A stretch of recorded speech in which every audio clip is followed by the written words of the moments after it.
ಗ್ರಾಮದಲ್ಲಿ ನೂತನ ಹಾಲು ಉತ್ಪಾದಕರ ಸಂಘ ಉದ್ಘಾಟಿಸಿದ ಮಾಜಿ ಶಾಸಕಿ ಪರಿಮಳ ನಾಗಪ್ಪ.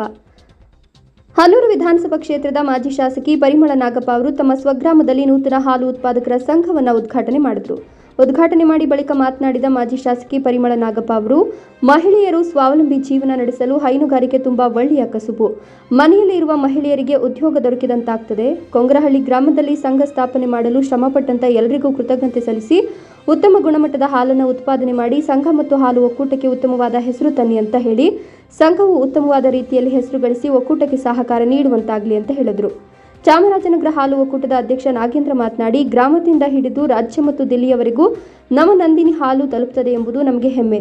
ನಾನು ಕೂಡ ಹಿಂದೆ ಹಾಲು ಕರೆದು ಡೈರಿಗಳಿಗೆ ಹಾಕಿ ಹೈನುಗಾರಿಕೆ ಮಾಡ್ತಿದ್ದೆ. ಇವಾಗ ಜಿಲ್ಲಾ ಹಾಲು ಉತ್ಪಾದಕರ ಸಂಘದ ಅಧ್ಯಕ್ಷನಾಗಿರೋದಕ್ಕೆ ತುಂಬಾ ಸಂತಸವಾಗ್ತಿದೆ.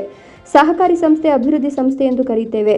ದೇಶ ಕಾಯುವ ಸೈನಿಕರಿಗೂ ನಮ್ಮ ಗ್ರಾಮೀಣ ಭಾಗಗಳಿಂದ ಹಾಲು ಹೋಗ್ತದೆ ಎಂದರಲ್ಲದೆ ವೈಜ್ಞಾನಿಕವಾಗಿ ಹೈನುಗಾರಿಕೆ ಮಾಡ್ತಾ ರಾಸುಗಳಿಗೆ ಉತ್ತಮವಾದ ತಿಂಡಿ ಮೇವುಗಳನ್ನು ಪೂರೈಕೆ ಮಾಡಿ ಹಸಿ ಮೇವುಗಳನ್ನು ನೀಡಿ ಉತ್ತಮ ಹೈನುಗಾರಿಕೆ ಮಾಡಿದ್ರೆ ಅದರಿಂದ ಅಧಿಕ ಲಾಭ ಪಡೆದು ಸರ್ಕಾರಿ ಅಧಿಕಾರಿಗಳಿಗಿಂತ ಒಳ್ಳೆಯ ಆದಾಯಭರಿತ ಜೀವನ ನಡೆಸಬಹುದು ಹಾಗೂ ಸರ್ಕಾರದಿಂದ ಸಬ್ಸಿಡಿ ದರದಲ್ಲಿ ದೊರಕುವ ಹೈನುಗಾರಿಕೆ ಬಳಕೆಗೆ ಉಪಯುಕ್ತವಾಗುವ ಸರಕು ಸಾಮಾನುಗಳನ್ನು ಪಡೆದುಕೊಳ್ಳಲು ಸಂಘದ ಸದಸ್ಯರುಗಳಿಗೆ ತಿಳಿಸಿದರು.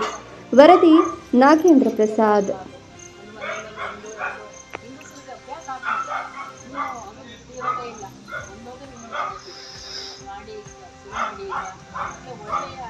ಮತ್ತು ಇದು ಹುಲ್ ಕಟ್ ಮಾಡೋ ಮಿಷಿನ್ ಇರ್ಬೋದು, ಸಬ್ಸಿಡಿ ರೂಪದಲ್ಲಿ ಬಂದಾಗ ಅದನ್ನು ಸುಧಾ ನಾನು ಕೊಡಿಸ್ಕೊಡ್ತೀನಿ. ಯಾಕಂದ್ರೆ ನಾನು KMF ಕರ್ನಾಟಕ ಮಹಾಮಂಡಲದ ನಿರ್ದೇಶನ ಆದ್ರಿಂದ ಅದನ್ನು ಅಲ್ಲಿ ಬರೋಂಥ ಸೌಲಭ್ಯಗಳನ್ನು ಮಾಡ್ತೀವಿ. KMF ಮತ್ತು ಸರ್ಕಾರದೊಂದು ಮಾತುಕತೆ ನಡೆಸಿ ಒಂದು ಹಾಲು ಹೆಚ್ಚಾಗ ಆಯ್ತಾ ಮಹಿಳೆಯರು ಸಾಧ್ಯವಾಗುತ್ತೆ ಅನ್ನೋ ರೀತಿಯಲ್ಲಿ ಅದನ್ನು ಸುಧಾ ಮಾಡ್ತಾರೆ. ಹಾಲಾಕಿ ಇನ್ನು ಹೆಚ್ಚಿನ ರೀತಿಯಲ್ಲಿ ಕೊಂಗ್ರಹಳ್ಳಿಲಿ ಹೆಚ್ಚಿನ ರೀತಿಯಲ್ಲಿ ಬರಲಿ ಅಂತ ಹೇಳ್ತಾ ನಾನು ಮಾತಾಡಲು ಅವಕಾಶ ಮಾಡಿಕೊಟ್ಟ ತಮ್ಮಳಿಗೆ ವಂಚಿ